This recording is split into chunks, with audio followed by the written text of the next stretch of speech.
ജർമ്മനിക്ക് പിന്നാലെ മറ്റൊരു European വമ്പന്മാരായ നെതർലൻഡ്സും penalty ഷൂട്ടൌട്ടിൽ തോറ്റ് പുറത്താവുന്നു. പ്രീ ക്വാർട്ടർ കാണാതെ പുറത്താവുന്നു. ആഫ്രിക്കൻ ചാമ്പ്യന്മാരായ മൊറോക്കോയാണ് അവരെ അട്ടിമറിച്ചിരിക്കുന്നത്. വമ്പൻ മത്സരം എന്ന് തന്നെ പറയേണ്ടിയിരിക്കുന്നു. ആദ്യഘട്ടത്തിൽ 1-1 സമനിലയായിരുന്നു നിശ്ചിത സമയത്തുണ്ടായിരുന്ന. അധിക സമയത്ത് ഇരു ടീമിനും ഗോൾ നേടാൻ ആയില്ല. അതിനുശേഷമാണ് മത്സരം ഷൂട്ടൌട്ടിലേക്ക് നീണ്ടത്. അവിടെ നെതർലാൻഡ്സ് 3 കിക്കുകളാണ് പാഴാക്കിയത്. 2 കിക്ക് മൊറോക്കോയുടെ ഭാഗത്തു നിന്നും പാഴാക്കിയെങ്കിൽ പോലും ഒടുവിൽ അവരുടെ വിഖ്യാതനായ ഗോൾ കീപ്പർ യാസിൻ ബോണോയുടെ കരങ്ങൾ ഒരിക്കൽ കൂടി രക്ഷയ്ക്കെത്തുന്നു. മൊറോക്കോയുടെ കഴിഞ്ഞ ലോകകപ്പിൽ സ്പെയിനെതിരെയാണ് അദ്ദേഹം രക്ഷയ്ക്കെത്തിയെങ്കിൽ ആഫ്രിക്കൻ നേഷൻസ് കപ്പിൽ അദ്ദേഹം ഇതുപോലെ സഹായിച്ചതെങ്കിൽ വീണ്ടും ഒരു ലോകകപ്പിൽ കൂടി യാസിൻ ബോണോ അവരുടെ ഹീറോ ആവുന്നു.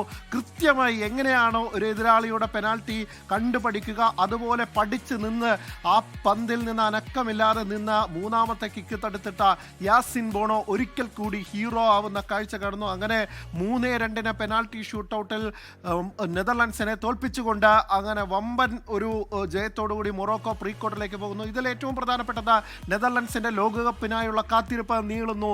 കഴിഞ്ഞ 3 തവണ കിരീടത്തിൽ മുത്തമിടാനാവാതെ ഫൈനൽ വീണ നെതർലാൻഡ്സ് ഇത്തവണ പലരുടെയും ജക്കിൻ ക്ലെമന്റ് അടക്കമുള്ള പലരുടെയും പ്രവചനങ്ങളിൽ ഇത്തവണ ലോകകപ്പ് നേടുമെന്നാണ് പറഞ്ഞത്. പക്ഷേ അത് സംഭവിക്കുന്നില്ല. നെതർലാൻഡ്സ് പ്രീ ക്വാർട്ടർ കാണാതെ പുറത്താവുന്ന കാഴ്ചയാണ് വരുന്നത്.